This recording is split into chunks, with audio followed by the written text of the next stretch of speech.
August 28-ാം തീയതി ഞങ്ങൾ ഒരിക്കലും മറക്കില്ല കേട്ടോ. പക്ഷെ ഞാൻ ഈ കൊല്ലത്തെ 28-ാം തീയതി അങ്ങ് മറന്നുപോയെന്നേ. വേറൊന്നുമല്ല, മമ്മിയുടെ ബർത്ത്ഡേ ആണെന്ന് ഞാൻ ചെറുതായിട്ടൊന്ന് മറന്നുപോയി.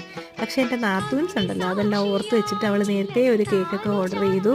എന്നിട്ട് എന്നെ നൈസായിട്ട് അറിയിച്ചു, എടി നമ്മുടെ മമ്മിയുടെ ബർത്ത്ഡേ ആട്ടോ, നീ മറക്കരുതെന്നൊക്കെ. പക്ഷെ എന്ത് ചെയ്യാൻ, അന്നത്തെ ദിവസം രാവിലെ ആയപ്പോൾ ഞാൻ വീണ്ടും മറന്നുപോയി. അവസാനം അവളുടെ മെസ്സേജ് വേണ്ടി വന്നു ഞാൻ വീണ്ടും ഓർക്കാൻ.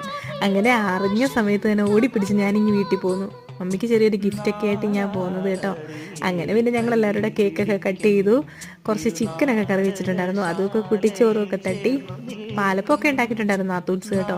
അപ്പോൾ അതുമൊക്കെ കഴിച്ചു. പിന്നെന്താണ്, എല്ലാവരും കൂടെ അടിച്ച് പൊളിച്ചു. എൻ്റെ അനിയത്തിമാരുണ്ടായിരുന്നു, എൻ്റെ ആങ്ങളെയും നാത്തൂനും പിന്നെ എൻ്റെ ഹസ്ബൻഡും മക്കളും, ഞങ്ങളെല്ലാവരും കൂടെ അവിടെ അടിച്ച് പൊളിച്ചു എന്ന് പറയാം. അങ്ങനെ കുറച്ച് നേരം നിൽക്കാൻ പറ്റിയിട്ടുണ്ടെങ്കിലും ഞങ്ങൾ ആ ഒരു സമയം അടിപൊളിയായിട്ട് എൻജോയ് ചെയ്തു.